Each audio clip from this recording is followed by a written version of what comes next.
Welcome to the Code of Traditional Archery, brought to you by Primitive Stone Archery and the founder, Grant Richardson. Welcome to the Code of Traditional Archery, our second podcast in our Lessons Learned series. My name is Grant Richardson. I'm the owner and founder of Primitive Stone Archery and the Archer's Trinity shooting method. Inspiration for the name itself, Primitive Stone Archery, directly correlates to my father, a trained anthropologist, researcher, educator, and lifelong archer and bowhunter. His shop was and is still filled with the smell of Douglas fir and Port Orford shafts, and on his shelf were two knapped arrowheads. Both he knapped and mounted himself on arrows, and are examples of late to middle woodland points. And I marveled at them. I still do. Both the ingenuity of those ancient peoples to create something out of rock, chert, flint, obsidian, and manufacture them into something deadly. On the walls hung longbows, from early hill-style string-follow American to English war bows, Drake, Browning recurves, and Black Widow bows.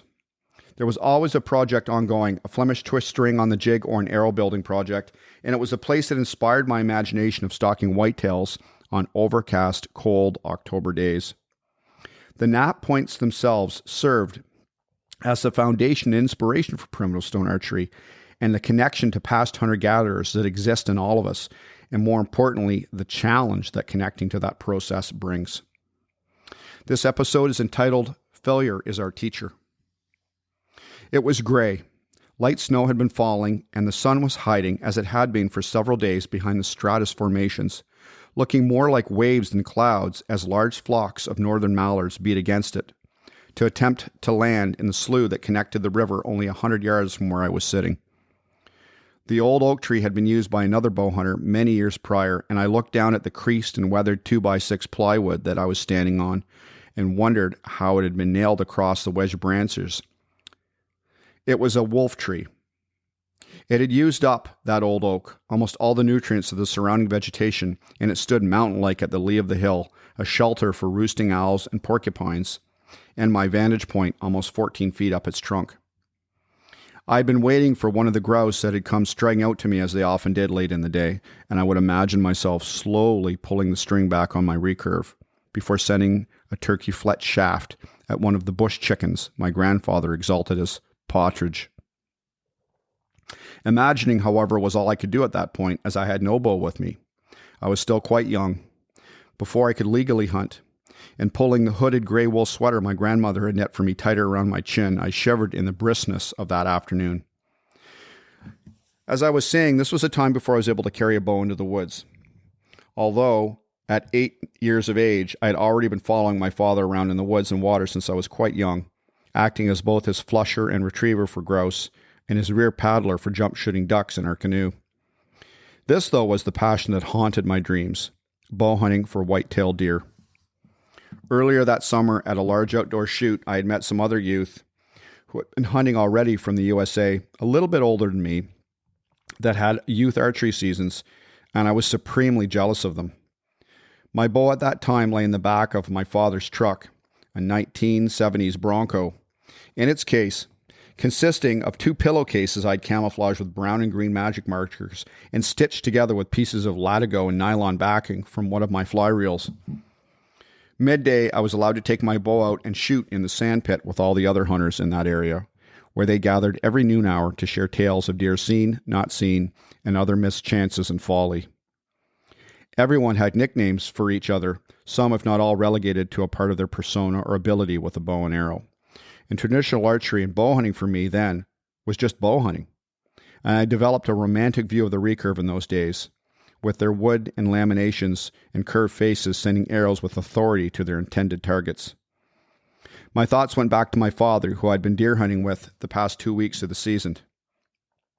A trained anthropologist and schoolteacher by trade, his time in the woods were counted as his church, where he alone himself conducted quiet sermons with the woods and wildlife, and shared them with me.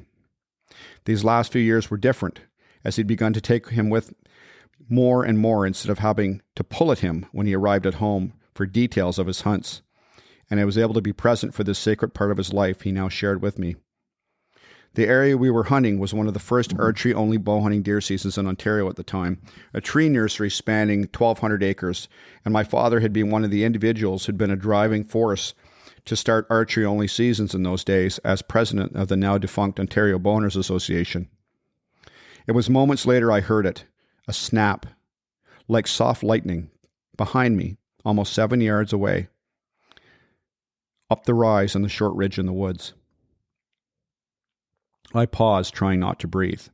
Listening, I heard only the wings of the mallards whistling against the tort above my head. The wind picked up and fell and subsided as the evening thermals began to swirl gently, and I strained to hear what sounded like branches snapping in behind me and up to where I'd heard the arrow, evidently deflecting off a tree far behind me moments earlier where my father was sitting in a large pine tree with his longbow. I sat there for almost a half an hour wondering what had happened and was looking skyward at the skeins of waterfowl flying. Had Dad shot a grouse or maybe a snowshoe hare? He told me he wanted one for a stew earlier that week. I was startled from my daydream by my father's voice after almost an hour. He was there in front of me suddenly, moving methodically and making no noise as he beckoned me to climb down and motioned for me to be quiet. "I got a shot," he said. My heart jumped. I was with Dad, and he'd gotten a shot. My excitement at what happened was stifled by the look in his face. I was bursting at the seams to find the deer, but his expression told a story that would unfold much later and would end up being one of the greatest learning experiences that impacted me as an archer, bow hunter, and woodsman.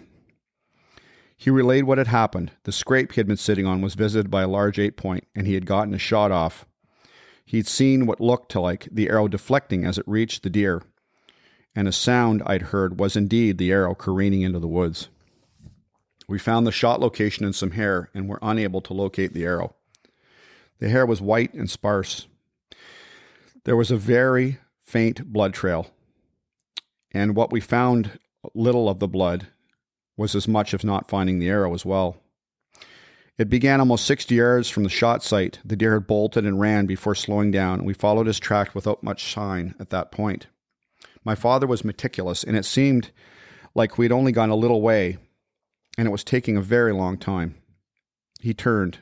"We need to back out and give this some time," he said. I was upset at this, and I began to worry. I'd been sitting for 2 weeks.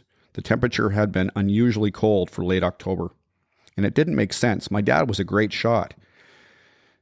He had taken deer before this, and we had some blood, and I didn't understand as we packed into our truck to head home. This is the first blood trail I'd been on alone with my dad, and that week prior, he had been having me tag along more and more since he was seeing deer with me than more with his buddies, and his superstition was proving correct. After several hours at home, we went back out and got onto the blood trail again. It was now midnight, a Sunday night, and while all my peers were in school, sleeping for school the next day, I was in the dark woods trailing a deer with my father. I felt special, important, a part of something much larger than myself. Driving back into the tote roads that night seemed ominous, and I recall feeling like my role of tagging along had become suddenly elevated to another status. I was not just my father's son anymore. I was his hunting partner, and he needed me. The blood had been spotty from the beginning, and we soon found where the large deer had bedded down, and it didn't look good. There was little to no accumulation where he had laid down and gotten up and walked from the temporary bed in the light skiff of snow, and it looked like he'd even tried to feed. My father moved slowly and at times on his hands and knees, crawling and stopping. The snow was quite sporadic. At times I had no idea what he wanted me to follow or tag with the orange paper trail marking tape, but as we went on at a snail's pace, I realized it was actually the track of the deer, a broken twig or leaf that had been stepped on, and not just the buck's blood, which was extremely sparse, that I was flagging and helping him locate. That was the start of a long night. The season was over at the end of the next day, and my father knew the woodlot would be full of hunters looking to fill their tags and likely walking all over the track. The snow on the ground was light, and there were patches here and there as the buck track entered a swamp that became a large bedding area. We pushed our way very carefully through the dense cover, swamp maple and tag alders, combined with soft ground and tangles. We had to crawl over several yards at times, and I was growing tired, wet, and cold. My father pushed on slowly, and help me look for sign, ensuring he was still on the right track. Is that literally what we were following at that time? Track. He would pause and check the trees as well from time to time and stop and wait for minutes at a time that seemed like hours to me in my youth. It was now early morning.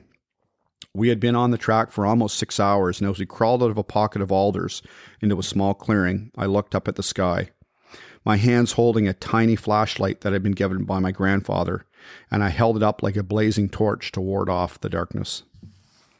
We stopped and sat for a moment. My mind thought of all my friends in their beds sleeping. In only a few hours, they'd be getting up to school. The wind bit at my face, and I began to feel for the first time that the world was much bigger than I'd realized before. Time changed for me, and somewhere deep down, something far more ancient than I could ever imagine was touching me. My father turned to me, and I could see him in the ambient light waving me forward, slowly to him. His face had changed and looked calm and centered. He sat down kneeling in the snow, and somehow I knew that he wanted me to follow. We kneeled together like we were giving credence and honor to the darkness and clouds swirling around the waning crescent moon above us, and he pointed with his finger and whispered for me to listen. I could see nothing, and I strained to hear in the darkness and blackness that was now consuming us with our flashlights shut off. I froze in place and could hear noises in the field ahead of us. After what seemed like almost a half hour, we edged out into the clearing, and my father turned and waved me to follow him forward.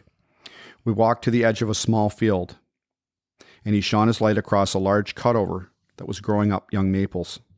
And there, standing at the edge of the field, was the buck with 3 does. We watched them vanish like shadows into the opposite woodlot, the buck showing no sign of slowing down and looking just fine as he cleared a tall fence, no signs of injury. We took a large loop around the field to an adjoining road to walk the long trudge back to where our truck was parked, and the sun was beginning to rise. I looked up at my father and asked him if he thought the deer was fine. Yes, he said. He was feeding along those apple trees on the fence line there with the 3 does when he broke out of that alder swamp we followed him through. I was disheartened. Did he know he hadn't made a good shot, I thought to myself, and why did he follow the deer for so long? From the beginning, he told me later. As we walked out, he knew he had shot low and under the deer. Not only that, but the blood trail or lack thereof and white belly hair at the site where the shot was taken also told the same story. He had found the hair when he first looked at the shot before fetching me and thought he had shot a little under to begin with. Nonetheless, a hit, even non-lethal, hadn't been made, and he needed to ensure, due to the fact that he'd drawn blood, the animal was not wounded and going to be lost. And I said, why so long? We owe the deer that much. I shot and drew blood, and we didn't give up until we were certain. This was new for me. We chatted about the whole event, and I could tell he was disappointed.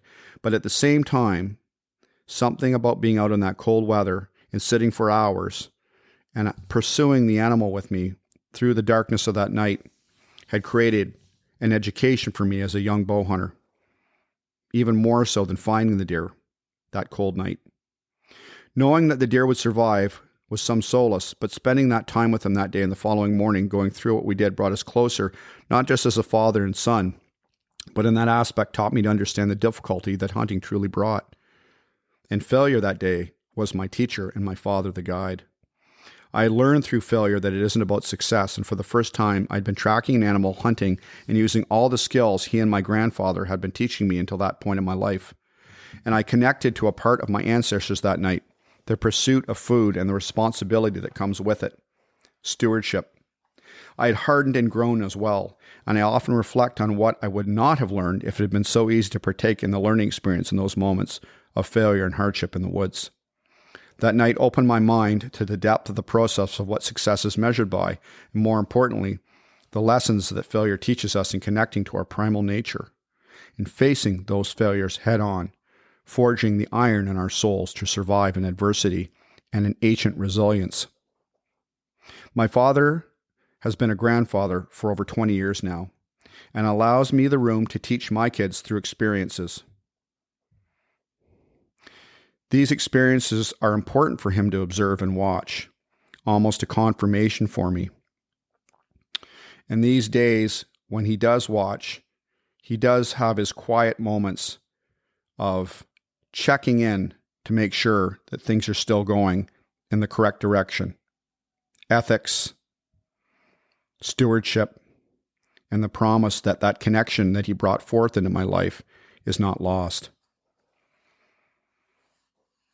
He still shoots his longbows weekly and mentors his grandkids as well. All his grandkids have had bows given to them and arrows and quivers made, and they all shoot.